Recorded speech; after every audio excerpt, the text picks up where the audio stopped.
ஆவியாரின் பெயராலே ஆமென். நம் ஆண்டவராக இயேசு கிறிஸ்துவின் அருளும் கடவுளின் அன்பும் தூய ஆவியாரின் நட்புறவும் உங்கள் அனைவரோடும் இருப்பதாக. உமான்மாவோடும் இருப்பதாக. சகோதர சகோதரிகளை, தூய மறை நிகழ்வுகளை கொண்டாட நாம் தகுதி பெறும் பொருட்டு நம் பாவங்களை ஏற்றுக்கொள்வோம். எல்லாம் வல்ல இறைவனிடமும் சகோதர சகோதரிகளே, உங்களிடமும் நான் பாவியனை ஏற்றுக்கொள்கிறேன். ஏனெனில் என் சிந்தனையாலும் சொல்லாலும் செயலாலும் கடமையில் தவறியதாலும் பாவங்கள் பல செய்தேன். என் பாவமே என் பாவமே என் பெரும் பாவமே. ஆகையால் எப்பொழுதும் கன்னியான புனித மரியாவையும் வானதூதர் புனிதர் அனைவரையும் சகோதர சகோதரிகளே உங்களையும் நம் இறைவனாகிய ஆண்டவரிடம் எனக்காக வேண்டிக் கொள்ள மன்றாடுகிறேன். எல்லாம் வல்ல இறைவன் நம் மீது இரக்கம் வைத்து நம் பாவங்களை மன்னித்து நம் நிலை வாழ்விற்கு அழைத்து செல்வாராக. ஆமென்.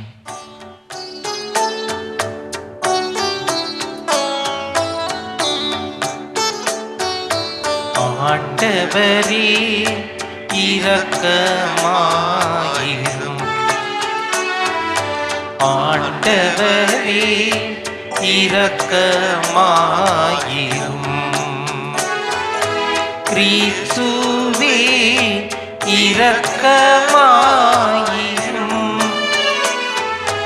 கிறிஸ்துவே இரக்கமாயிரும்.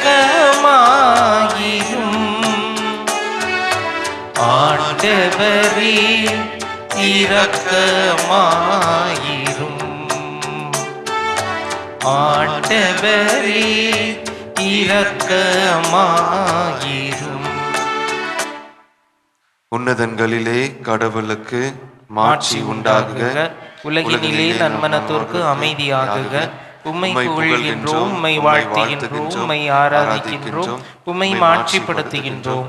உமது மேலான மாட்சியின் பொருட்டு உமக்கு நன்றி கூறுகின்றோம்.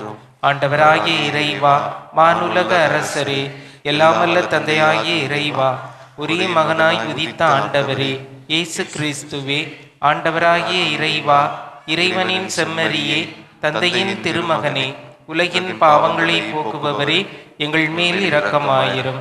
உலகின் பாவங்களை போக்குபவரே, எங்கள் மன்றாட்டை ஏற்றருளும்.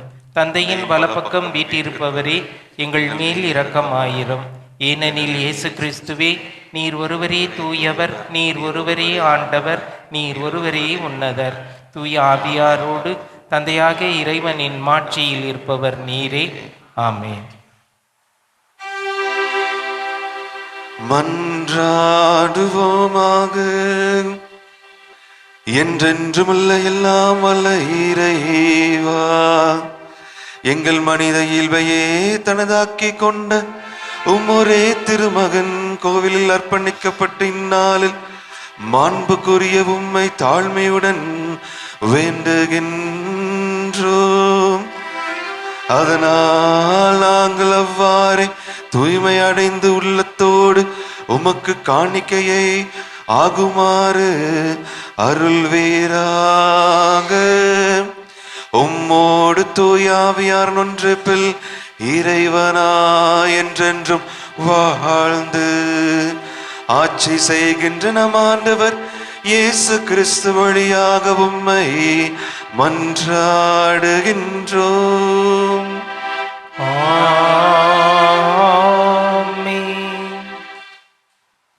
முதல் வாசகம். இறைவாக்கினர் மலாக்கி நூலிலிருந்து வாசகம். அதிகாரம் 3, இறைவசனங்கள் 1 முதல் 4 வரை. கடவுளாகிய ஆண்டவர் கூறுவது: இதோ நான் என் தூதனை அனுப்புகிறேன். அவர் எனக்கு முன் வழியை ஆயத்தம் செய்வார். அப்பொழுது நீங்கள் தேடுகின்ற தலைவர் திடீரென தம் கோவிலுக்கு வருவார். நீங்கள் ஆவலுடன் எதிர்பார்க்கும் உடன்படிக்கையின் தூதர் இதோ வருகிறார் என்கின்றார் படைகளின் ஆண்டவர். ஆனால் அவர் வரும் நாளை தாங்கக்கூடியவர் யார்? அவர் தோன்றும்போது நிற்க வல்லவர் யார்? அவர் புடமிடுவர்களின் நெருப்பைப் போலும் சலவை தொழிலாளரின் சவக்காரத்தைப் போலவும் இருப்பார். அவர் புடமிடுவர் போலும் வெள்ளியை தூய்மைப்படுத்துவர் போலும் அமர்ந்திருப்பார். லேவியரின் புதல்வரை தூய்மையாக்கி பொன் வெள்ளியைப் போல் அவர்களை புடமிடுவார். அவர்களும் ஆண்டவருக்கு ஏற்புடைய காணிக்கை கொண்டு வருவார்கள். அப்பொழுது பண்டை காலத்தில் முன்னைய ஆண்டுகளில் இருந்தது போல் யூதாவின் காணிக்கையும் எருசலேமின் காணிக்கையும் ஆண்டவருக்கு உகந்தவனாய் இருக்கும். ஆண்டவரின் அருள்வாக்கு. இறைவனுக்கு நன்றி.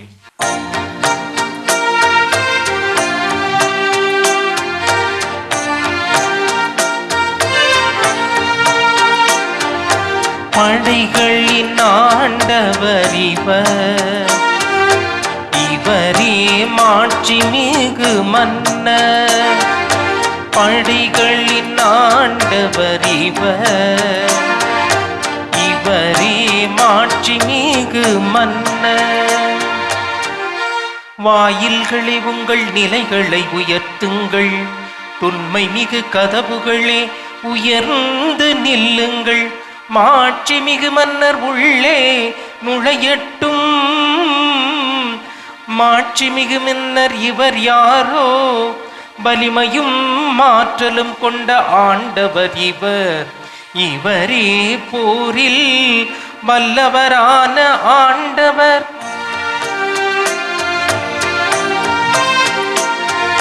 படைகளின் ஆண்டவர் இவர், இவரே மாட்சி மிகு மன்னர். படைகளின் ஆண்டவர் இவர், இவரே மாட்சி மிகு மன்னர்.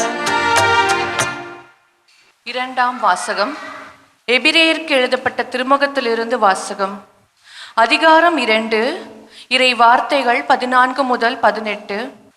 சகோதர சகோதரிகளே, ஊனும் இரத்தமும் கொண்ட பிள்ளைகளைப் போல் கிறிஸ்துவும் அதே இயல்பில் பங்கு கொண்டார். இவ்வாறு சாவின் மேல் ஆற்றல் கொண்டிருந்த அலகையை சாவின் வழியாகவே அழித்து விட்டார். வாழ்நாள் முழுவதும் சாவு பற்றிய அச்சத்தினால் அடிமைப்பட்டு இருந்தவர்களை விடுவித்தார். ஏனெனில் அவர் வானதூதருக்கு துணை நிற்கவில்லை, மாறாக ஆபிரகாமின் வழிமரபினருக்கே துணை நின்றார் என்பது கண்கூடு. ஆதலின் கடவுள் பணியில் அவர் இரக்கமும் நம்பிக்கையும் உள்ள தலைமை குருவாயிருந்து மக்களுடைய பாவங்களுக்கு கழுவாயாகுமாறு எல்லாவற்றிலும் தம் சகோதர சகோதரிகளைப் போல் ஆக வேண்டியதாயிருந்தது. இவ்வாறு தாமே சோதனைக்கு உள்ளாகி துன்பப்பட்டதனால் சோதிக்கப்படுவோருக்கு உதவி செய்ய அவர் வல்லவர். ஆண்டவரின் அருள்வாக்கு. இறைவனுக்கு நன்றி.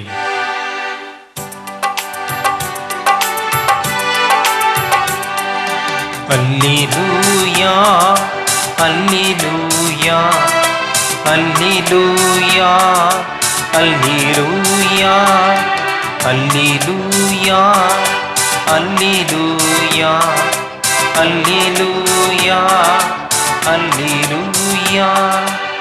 இம்மீட்பே பிற இனத்தாருக்கு வெளிப்பாடு அருளும் மொழி, இதுவே உம் மக்களாகிய இஸ்ரவேலுக்கு பெருமை.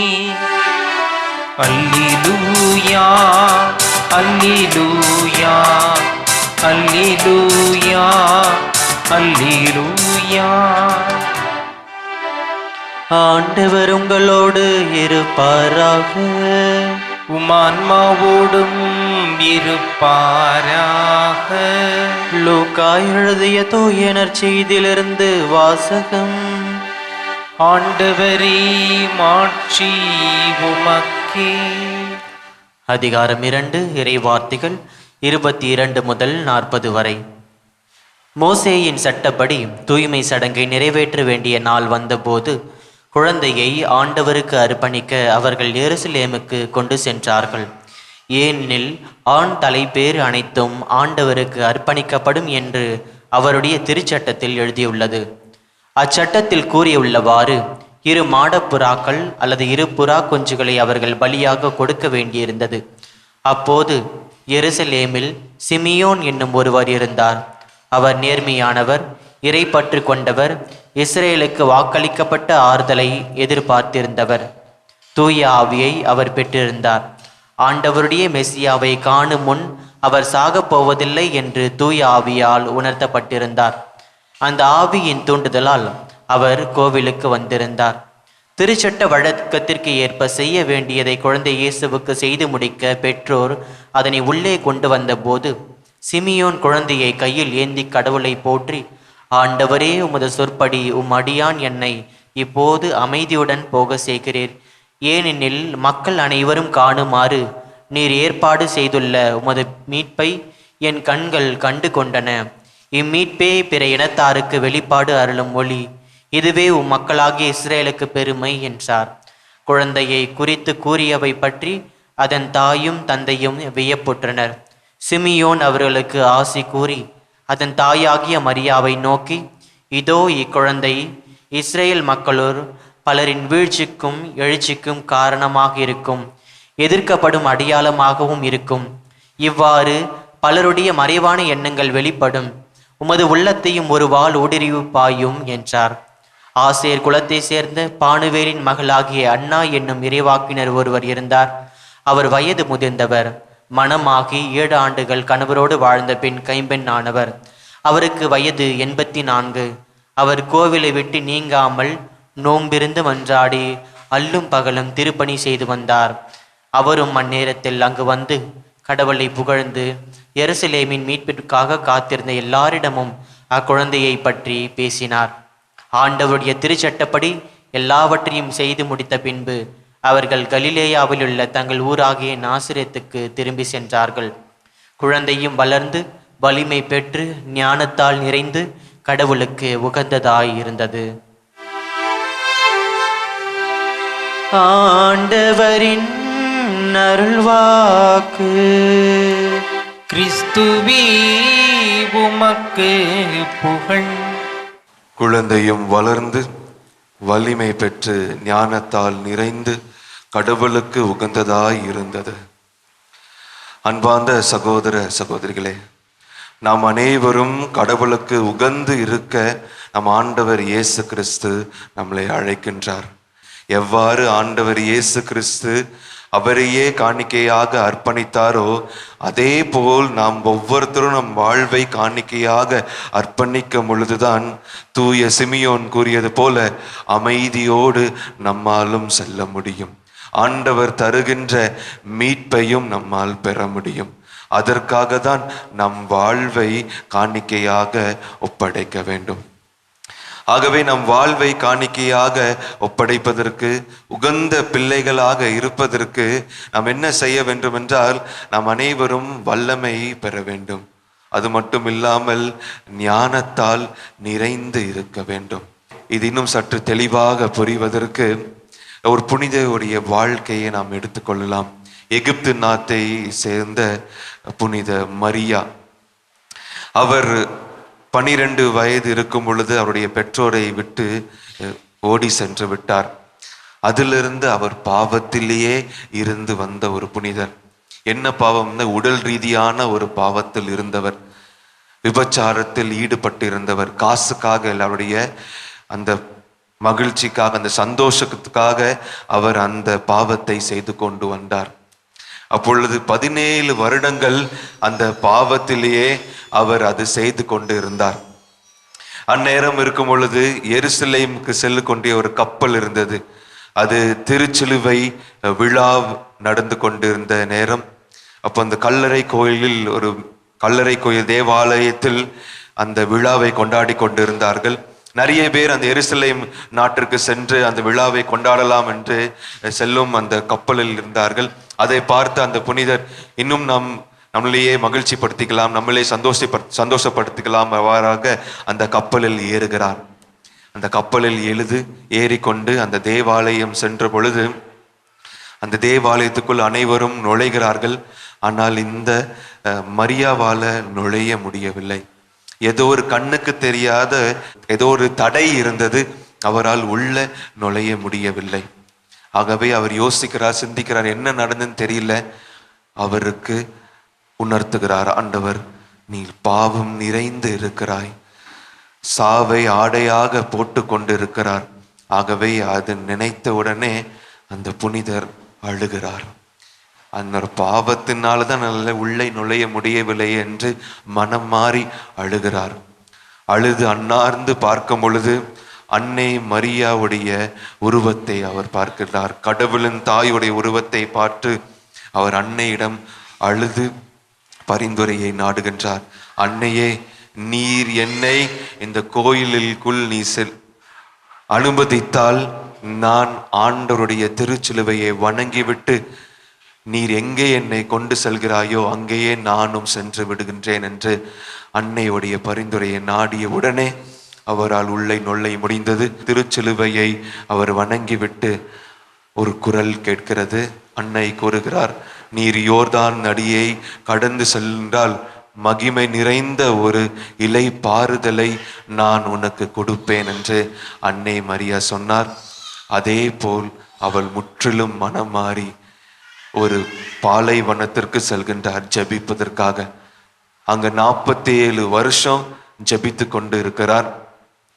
47 வருஷம் ஜபித்து கொண்டு இருக்கும் பொழுது இறுதி 2வது வருடத்தில் இருக்கும் பொழுது 2 வருஷம் தான் அவர் தெரிந்து போய்விட்டது, நான் இறக்க போகின்றேன் என்று. அது இறுதி 2வது வருடத்தில் என்ன நடக்குது என்றால், ஒரு குருவானவரை அவர் பார்க்கின்றார். அவரும் ஒரு புனிதர், ஜோசிமாஸ் என்ற ஒரு புனிதர். அவர் குருவானவர் வருகின்றார். அந்த குருவானவர் வரும் பொழுது இந்த புனிதர், புனித மரியா, அவருடைய பெயர் யாருக்கும் கூறவில்லை. அந்த புனிதர் அந்த குருவானுடைய பெயரை சொல்லி அழைக்கின்றார். வாருங்கள் என்று சொல்லி அழைக்கும். அந்த குருவானவருக்கு ஒரே வியப்பாய் போய்விட்டது. ஆகவே பார்க்கிறார்கள், அந்த மரியா, படிக்க தெரியாத அந்த புனித மரியா திருவிவிலியத்தையுடைய வசனத்தை எடுத்து கூறுகின்றார். அதை பார்த்து அந்த குருவானவர் மீண்டும் வியப்படைகின்றார். எந்த அளவுக்கு ஆண்டவரோடு ஈடுபட்டு இவர் இருக்கிறார் என்று பார்த்து வியப்படைகின்றார்.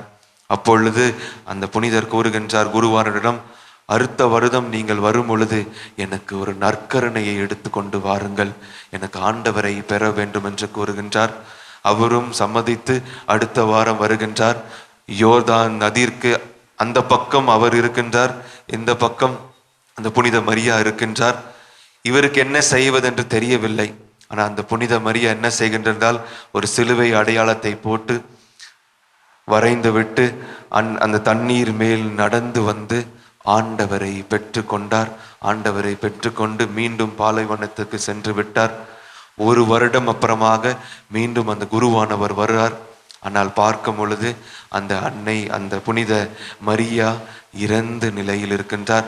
அது பக்கத்திலே மணலில் அந்த புனிதர் எழுதியிருக்கிறார், என்னுடைய உடலை இங்கேயே புதைத்து விடுங்கள் என்று. ஆனால் அந்த குருவானவர் ஒரு வயது முதிர்ந்த ஒரு குருவானவராக இருந்ததால் அவரால் எதுவும் செய்ய முடியவில்லை. அப்பொழுது ஒரு பெரிய சிங்கம் வந்தது. அந்த சிங்கம் அங்கேயே தோண்டி அவருடைய உடலை வைத்து அந்த இதை புதைத்து விட்டது. ஆகவே அன்பார்ந்த சகோதர சகோதரிகளே, அன்னை மரியா வழியாக நம் வாழ்வை ஆயத்தமாக்கி கொண்டு ஆண்டவர் இயேசு கிறிஸ்துவை ஒரு ஞானத்தை, அதாவது ஆண்டவர் இயேசு கிறிஸ்துவை நிறைவாக பெறும் பொழுது மகிமை நிறைந்த இலை பாறுதலை பெற்றுக்கொள்வோம். அதுதான் அமைதி நிறைந்த அந்த செல்லுதல். அதுதான் சிமியோனும் நடந்தது. இந்த அருளுக்காக அன்னை மரியாவுடைய பரிந்துரையை நாடி தெய்வீக திருப்பலியில் தொடர்ந்து மன்றாடுவோம். என்னை உன்னிடம் தந்தேன், என்னை ஏற்றிடுவாய் இறைவா. இருப்பதெல்லாம் கொடுத்து விட்டேன், உன்னை போல் மாற்றிடுவாய். என்னை உன்னிடம் தந்தேன், என்னை ஏற்றிடுவாய் இறைவா.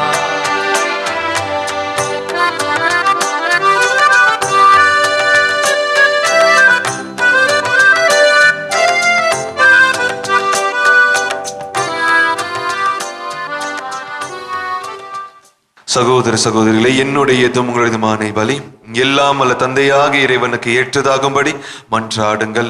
ஆண்டவர் தமது பெயரின் புகழ்ச்சிக்காகவும் மாட்சிக்காகவும் நமது நன்மைக்காகவும் புனித திருவை அனைத்து நலனுக்காகவும் உமது கையில் இருந்து இப்பலியை ஏற்றுக்கொள்வாராக. ஆண்டவரே, உலகம் வாழ்வு பெற உம்முடைய திருமகன் மாசற்ற செம்மறியாக உமக்கு அர்ப்பணிக்கப்பட வேண்டும் என்று திருவுள்ளமானீரே. திரவை அக்களிப்புடன் ஒப்பு கொடுக்கும் இக்காணிக்கை உமக்கு உகந்ததாயிருக்க அருள்வீராக. எங்கள் ஆண்டவராக இயேசு கிறிஸ்து வழியாக உம்மை மன்றாடுகின்றோம்.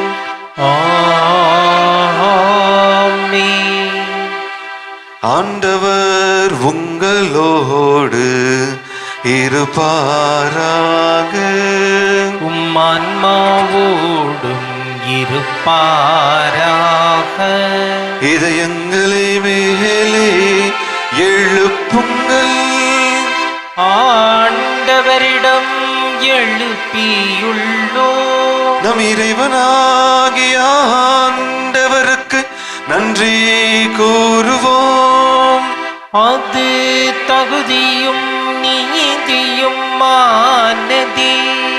ஆண்டவரே, தூயவரான தந்தையே, என்றும் உள்ள எல்லாம் வல்ல இறைவா, என்னாலும் எவ்விடத்திலும் நாங்கள் உமக்கு நன்றி செலுத்துவது மெய்யாகவே தகுதியும் நீதியும் ஆகும், எங்கள் கடமையும் மீட்புக்குரிய செயலும் ஆகும்.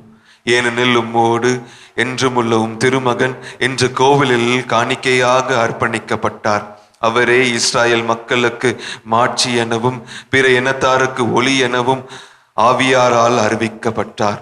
ஆகவே உமது மீட்பை மகிழ்ச்சியுடன் எதிர்கொள்ள சொல்லுமாறு நாங்கள் வானதூதரோடும் புனிதர்களோடும் சேர்ந்து உம்மை புகழ்ந்து முடிவின்றி புகழ்ந்து பாடுவதாவது: தூயவர் தூயவர் தூயவர், வான்படிகளின் கடவுளாம் ஆண்டவர்.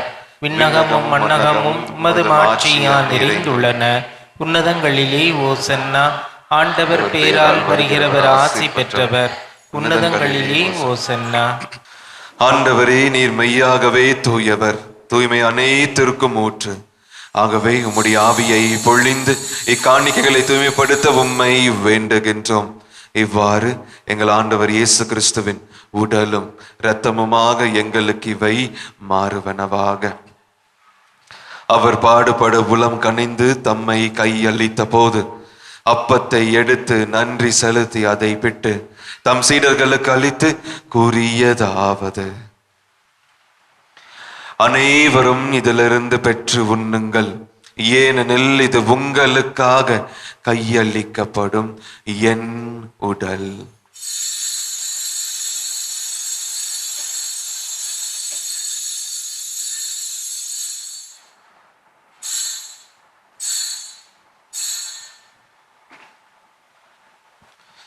அவ்வனமே இரவு விருந்தை அருந்திய பின் கிண்ணத்தையும் எடுத்து மீண்டும் உமக்கு நன்றி கூறி தம் சீடர்களுக்கு அளித்து அவர் கூறியதாவது: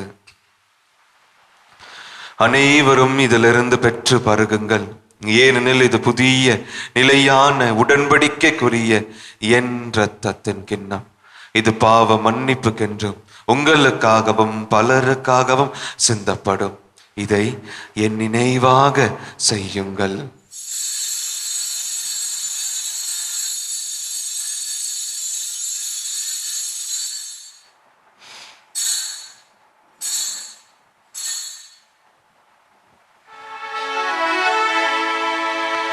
நம்பிக்கையின் மறை பொருள். ஆண்டவரே, நீர் வருமளவும் உமது இறப்பினை அறிக்கையிடுகின்றோம், உமது உயிர்ப்பினையும் எடுத்துரைக்கின்றோம்.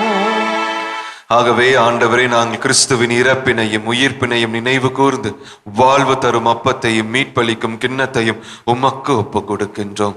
உம் திருமுன் நின்று ஊழியம் புரிய தகுந்தவர்கள் என எங்களை ஏற்றுக்கொண்டீர். எனவே உமக்கு நன்றி செலுத்துகின்றோம். மேலும் கிறிஸ்துவின் உடலிலும் இரத்தத்திலும் பங்கு கொள்ளும் எங்களை தூய் ஆவியானவர் ஒன்று சேர்க்க வேண்டும் என தாழ்மையுடன் மன்றாடுகின்றோம். ஆண்டவரே, உலகெங்கும் பரவியிருக்கும் உமது திரு அவையை நினைவு கூர்ந்தருளும். எங்கள் திரு தந்தை லியோ, எங்கள் ஆயர் ஜார்ஜ், எல்லா திருநிலன் ஆகியவர் அனைவருடனும் உமது திரு அவை அன்பில் நிறைவு பெற செய்தருளும்.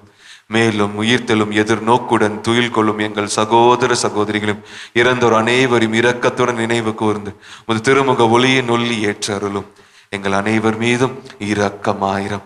கடவுளின் கண்ணி தாயான புனித அன்னை மரியா, அவருடைய கணவரான புனித யோசேப்பு, புனித திருத்தூதர்கள், இவ்வுலகில் உமக்கு உகந்தவராய் இருந்தோர் ஆகியவர் புனிதர் அனைவருடனும் நாங்கள் நிலை வாழ்வில் பங்கு கொள்ளும் தகுதி பெற்று உம் திருமகன் இயேசு கிறிஸ்து வழியாக உம்மை புகழ்ந்தேத்த வரமருள உம்மை மன்றாடுகின்றோம்.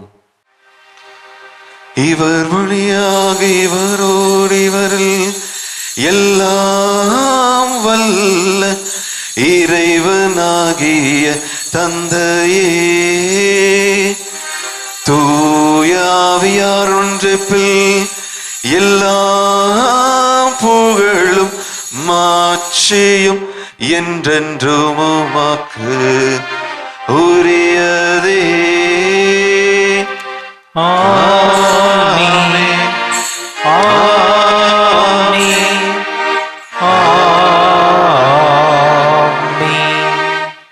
மீட்பரின் கட்டளையாக கற்பிக்கப்பட்டு இறை படிப்பினையால் பயிற்சி பெற்று நம் அனைவரும் துணிந்து ஜெபிப்போம். விண்ணுலகில் இருக்கின்ற எங்கள் தந்தையே, உமது பெயர் தூயது என போற்ற பெறுக. உமது ஆட்சி வருக. உமது திருவுளம் விண்ணுலகில் நிறைவேறுவது போல மண்ணுலகிலும் நிறைவேறுக. எங்கள் அன்றாட உணவை இன்று எங்களுக்கு தாரும். எங்களுக்கு எதிராக குற்றம் செய்வோரை நாங்கள் மன்னிப்பது போல எங்கள் குற்றங்களையும் மன்னியும். எங்களை சோதனைக்கு உட்படுத்தாதேயும், தீமையிலிருந்து எங்களை விடுவித்தருளும். ஆண்டவரே, தீமை அனைத்திலும் இருந்து எங்களை விடுவித்து எங்கள் வாழ்நாளில் அமைதியை கனிவுடன் அருள உம்மை மன்றாடுகின்றோம்.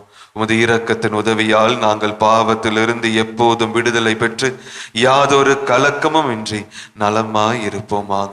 நாங்கள் எதிர்நோக்கி இருக்கும் பேரின்பத்திற்காகவும் என் மீட்பராக இயேசு கிறிஸ்துவின் வருகைக்காகவும் காத்திருக்கின்றோம். ஏனெனில் ஆட்சியும் வல்லமையும் ஆட்சியும் என்றென்றும் உமதே. ஆண்டவரே இயேசு கிறிஸ்துவே, அமைதியே உங்களுக்கு விட்டு செல்கின்றேன், என் அமைதியையே உங்களுக்கு அளிக்கின்றேன் என்று திருத்தூதர்களுக்கு மொழிந்தீரே. எங்கள் பாவங்களை பாராமல் உம் திரு அவையின் நம்பிக்கையை கண்ணோக்கி உம் திருவுள்ளத்திற்கு ஏற்பதற்கு அமைதியையும் ஒற்றுமையும் அளித்தருள்வீராக. என்றென்றும் வாழ்ந்து ஆட்சி செய்கின்றவர் நீரே. ஆமீன். ஆண்டவருடைய அமைதி உங்களோடு என்றும் இருப்பதாக. உம் ஆன்மாவோடும் இருப்பதாக. ஒருவருக்கொருவர் கிறிஸ்துவின் அமைதியை பகிர்ந்து கொள்வோம். உலகின் பாவங்களை போக்கும் இறைவனின் செம்மறியே, எங்கள் மேல் இரக்கமாயிரும். உலகின் பாவங்களை போக்கும் இறைவனின் செம்மறியே, எங்கள் மேல் இரக்கமாயிரும். உலகின் பாவங்களை போக்கும் இறைவனின் செம்மறியே, எங்களுக்கு அமைதியை அளித்தருளும். இதோ இறைவனின் செம்மறி, இதோ உலகின் பாவங்களை போக்குபவர். இதோ நம்முடைய அன்றாட உணவு. செம்மறியின் விருந்திற்கு அழைப்பு பெற்றோர் பேறு பெற்றோர். ஆண்டவரே, நீர் நிலத்தில் எழுந்தருள நான் தகுதியற்றவன். ஆனால் ஒரு வார்த்தை மட்டும் சொல்லியருளும், எனது ஆன்மா நலமடையும். மன்றாடுவோமாக. ஆண்டவரே, கிறிஸ்துவை காணும் முன் தாம் சாவுதால் என்ற செம்மறியின் எதிர்பார்ப்பை இன்று நிறைவேற்றினீரே. அதனால் நாங்கள் உட்கொண்ட இத்திரு உணவு வழியாக எங்களிடம் உமது அருளை நிறைவு பெற செய்தருளும். எங்கள் ஆண்டவராக இயேசு கிறிஸ்து வழியாக உம்மை மன்றாடுகின்றோம். ஆமென். ஆண்டவர் உங்களோடு இருப்பாராக. உம் ஆன்மாவோடும் இருப்பாராக. எல்லாம் வல்ல இறைவன் தந்தை, மகன், தூயாவியார் உங்களுக்கு ஆசி வழங்குவாராக.